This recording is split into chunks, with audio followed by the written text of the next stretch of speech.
আমার সকল ছাত্রছাত্রী এবং শিক্ষার্থী বন্ধুদের নিয়াফ এডু চ্যানেলে স্বাগত এবং শুভেচ্ছা জানাই। আজকের ক্লাস এক্সক্ল্যামেটরি সেন্টেন্স বা আবেগসূচক বাক্য দেখে নিয়ে আমরা কাকে বলে।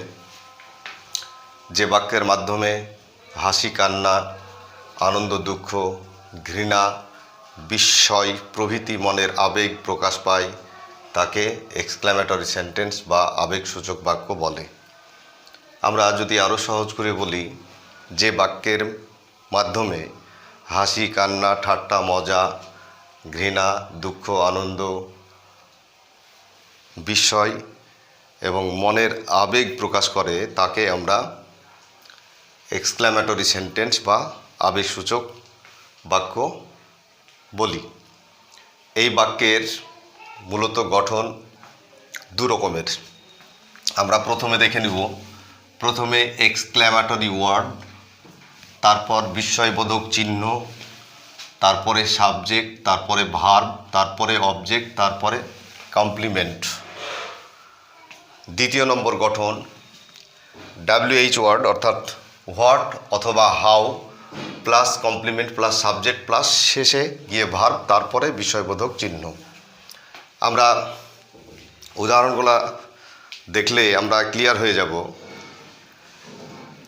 আমরা এক্সক্ল্যামেটরি সেন্টেন্স কাকে বলে তখন আমরা জেনে নিয়েছি যে বাক্যের মাধ্যমে হাসি, কান্না, ঠাট্টা, মজা, আনন্দ, দুঃখ, ঘৃণা, বিস্ময় ইত্যাদি এক কথায় মনের আবেগ প্রকাশ করে তাকে আমরা এক্সক্ল্যামেটরি সেন্টেন্স বা আবেগসূচক বাক্য বলি। আমরা ইন্টারজেকশন আমরা পড়েছিলাম। জাস্ট ইন্টারজেকশানে যে শব্দগুলো আমরা ব্যবহার করেছি বা উদাহরণগুলো দেখেছি, এখানেও একদম সেই উদাহরণগুলোই আমরা দেখে নিব, একই ধরনেরই জিনিস। আমরা দেখি উদাহরণ 1 নম্বর, হাই, শেয়ার, নেই। আমরা বাংলায় লিখেছি। এইটা আমরা যদি গঠন অনুযায়ী লিখি তাহলে আমাদেরকে লিখতে হবে প্রথমে এক্সক্ল্যামেটরি ওয়ার্ড। আমরা ইন্টারজেকশন পড়তে গিয়ে আমরা এক্সক্ল্যামেটরি ওয়ার্ডগুলোকে আমরা চিনেছি। আমরা এলাসকে তখন চিনেছি ভালোভাবে, এলাস, তারপর বিস্ময়বোধক চিহ্ন আমরা গঠন মেনে নিয়েছি, এক্সক্লেমেটরি ওয়ার্ড এলাস বসিয়েছি, তারপর বিস্ময়বোধক চিহ্ন, তারপরে লিখতে হবে আমাদের সাবজেক্ট, আমরা সাবজেক্ট লিখেছি সে, হি, তারপরে আমাদের ভার্ব আছে, আমরা লিখেছি ইজ, সাহায্য নিয়েছি এখানে এবং মূল ভার্বের ভূমিকা পালন করছে, তারপর আমরা লিখেছি বাদবাকি অংশটা। দ্বিতীয় বাক্যে আমরা দেখে নেব যে কি মজা বা কি আনন্দ, একই অর্থে ব্যবহার হবে ইংরেজিতে।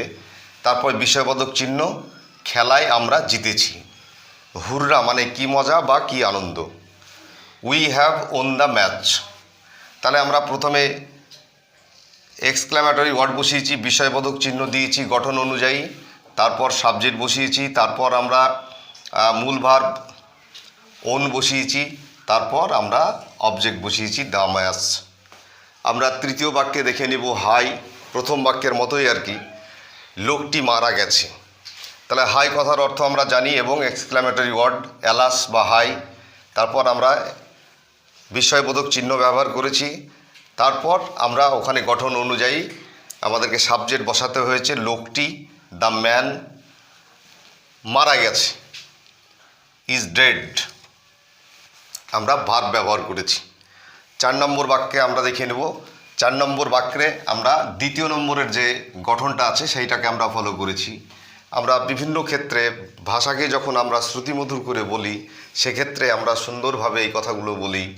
What a beautiful bird it is, কি সুন্দর একটি পাখি, বা কোনো দৃশ্য দেখলেও এই কথা আমরা বলে থাকি। তাহলে কি সুন্দর একটা পাখি, আমরা এই ক্ষেত্রে শেষে বিস্ময়বোধক চিহ্ন ব্যবহার করেছি। আমরা দেখি হোয়াট অথবা হাউ দিয়ে আমরা এই বাক্যগুলো শুরু করি, তারপর কমপ্লিমেন্ট, তারপর সাবজেক্ট, তারপর ভার্ব, তারপরে আমরা বিস্ময়বোধক চিহ্ন দিই। আমরা দেখে নিই একবার। তাহলে আমরা হোয়াট ব্যবহার করেছি প্রথমে শর্ত অনুযায়ী, তারপর এ বিউটিফুল আমরা অবজেক্ট ব্যবহার করেছি, তারপর এটা কমপ্লিমেন্ট আর কি, a beautiful bird it subject, is হলো ভার্ব। তুমি কি বোকা, এটাকে দুরকম করে লেখা যায়, মানে হাউ দিয়েও লেখা যায়, হোয়াট দিয়েও লেখা যায়।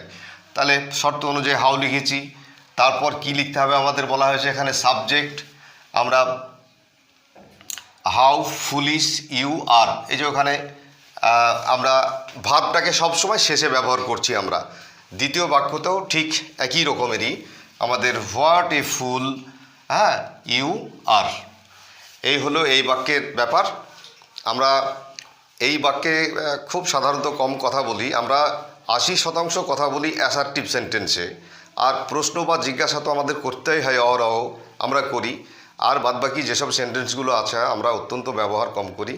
আমাদের খুব ভালোভাবে বিশেষ করে দুটো সেন্টেন্স দেখতে হবে, একটা হলো অ্যাসার্টিভ সেন্টেন্স আর একটা হলো ইন্টারোগেটিভ সেন্টেন্স। তোমরা আমার ভিডিওতে আছে, সেইগুলো ভালোভাবে দেখে নিও, মন দিয়ে পড়াশোনা করো। আমার নিয়াফ এডু চ্যানেলটাকে সাবস্ক্রাইব করে দিও, শেয়ার, লাইক এবং কমেন্ট করো। সবাই ভালো থেকো, শুভ সন্ধ্যা, সকলকে ধন্যবাদ।